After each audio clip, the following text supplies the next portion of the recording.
You just wired a deposit on a private jet. Not chartered one for the weekend. Ordered one, built from scratch, with your name attached to a tail number that doesn't exist yet. Somewhere in Georgia or Quebec, there's a factory floor where composite panels and titanium spars are about to become your airplane. List price, around $75 million. Your first assumption is probably the obvious one, that this is the easiest money the manufacturer will ever make. Rich buyer, enormous check, done deal. It isn't. On the airplane itself, the company you just paid is running on a margin that would embarrass a grocery store. Across the industry, new aircraft production typically clears somewhere around a 10% operating margin. Everything that happens after delivery, the parts, the maintenance, the service contracts, runs closer to 25%, sometimes higher on individual components. You didn't just buy a jet. You bought entry into a business that makes most of its real money after the sale is already finished. To understand why, you have to follow your deposit, because it isn't sitting in an account waiting for your plane to be finished. It's already spent. The moment you sign, your deposit and the progress payments that follow become working capital. They fund the composite layup, the wiring harnesses, the engine integration, the flight test program. Years of labor and material, running well before the manufacturer ever collects the rest of what you owe. Zoom out from your one airplane, and you can see the same thing happening at industrial scale. Bombardier's order backlog sat at roughly $22 billion in the middle of this year. Gulfstream's parent reported a similar figure, around $24 billion, inside its own aerospace segment. That's not idle demand sitting on a spreadsheet. That's years of future production, already funded by deposits like yours, carried on the books as a promise instead of cash in hand. Which raises the obvious question. If customers are lining up and prepaying, why can't the factory just build faster and cash in sooner? Walk onto that factory floor, and the answer is physical, not financial. A private jet isn't a car rolling off a line. It's closer to a small pressurized building that also has to fly at 45,000 feet and never fail in a way that can't be recalled once it's airborne. The fuselage cures inside an autoclave on a fixed schedule that no amount of money speeds up. Engines arrive from one outside supplier, avionics from another, and neither shows up early just because your check cleared.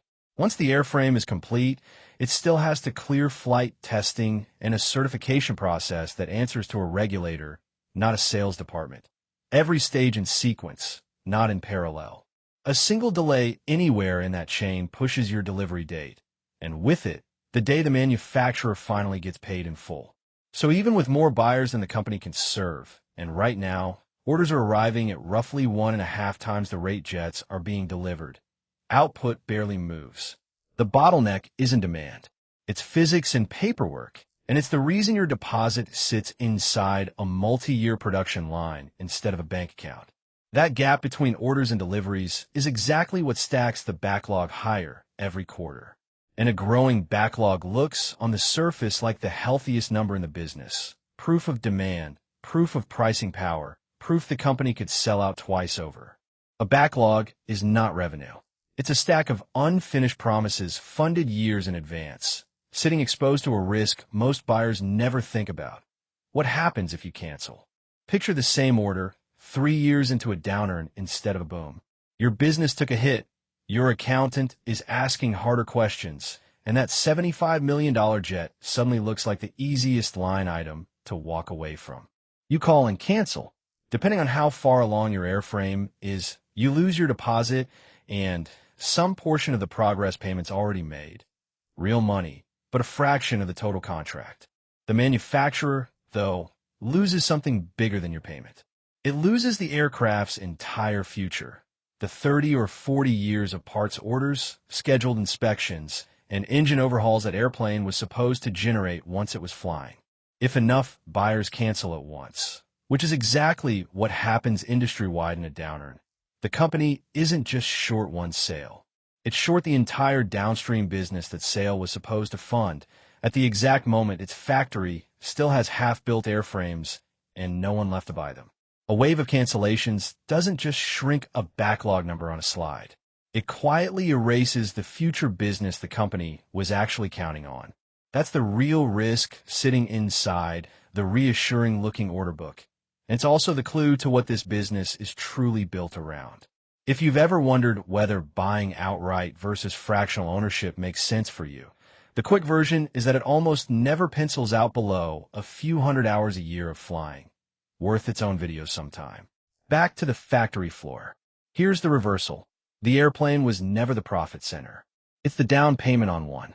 Once your jet is delivered, its economic life is really just getting started. A business jet can stay in service for 30, 40, even 50 years, and for every one of those years, it needs parts, inspections, engine overhauls, avionics upgrades, and scheduled maintenance. Almost all of it sold either directly by the manufacturer or through its authorized network. Spare parts alone routinely carry gross margins in the 30 to 50% range, roughly double what the company clears on the jet itself. Maintenance and service work run on a lower gross margin, but they're steady, recurring, and largely insulated from the boom and bust cycle that governs new aircraft orders. Run the two businesses side by side over an aircraft's lifetime, and the economics look almost inverted from what the sticker price suggests. The $75 million transaction is the entry fee, and the aftermarket relationship is the annuity that follows it for decades. Now, put a good year and a bad year side by side, using that same representative airplane. In a strong year, the backlog stays full, deliveries run on schedule, and every jet leaving the factory becomes another node in a growing service network. One more customer paying for parts and inspection for the next several decades. The thin new jet margin barely matters because it's subsidizing entry into a fleet of contracts that will outlive the original sale by 40 years. In a weak year, that sequence breaks the other way. Orders slow, some buyers cancel outright, and the company is left carrying the fixed cost of a factory size for a bigger backlog than it now has. But the aftermarket side, tied to jets already flying, keeps generating revenue almost independent of the downturn. That's the real safety net in this business. The installed fleet keeps paying long after new orders dry up. The manufacturer that survives a downturn is usually the one with the largest existing fleet already generating parts and service revenue, not the one that sold the most jets last year. That's why manufacturers tolerate a margin on new jets that would be unacceptable in almost any other industry. They're not really selling airplanes. They're selling multi-decade service relationships with a very expensive, very visible delivery mechanism attached to the front of them. If you're the one running this business, the lesson isn't sell more jets. It's protect the pipeline that turns a jet into 40 years of billing. Manage the backlog carefully enough that a downturn doesn't wipe out orders you're already funding. Build a parts and service network strong enough to actually capture that decades-long revenue instead of losing it to independent shops once the warranty runs out. Get both right, and a thin margin on the airplane stops mattering because it was never where the money was supposed to come from. Get either wrong, and the company is left holding exactly what the sale price implied, a low-margin manufacturing operation building very expensive, very complicated machines with nothing durable behind it. So the next time you see a company selling a $75 million private jet, resist the urge to picture a windfall. Picture a 30-year subscription wrapped around a very expensive down payment, and a company betting that you, or whoever flies that tail number next, will still be paying for parts long after the factory floor has moved on to someone else's deposit.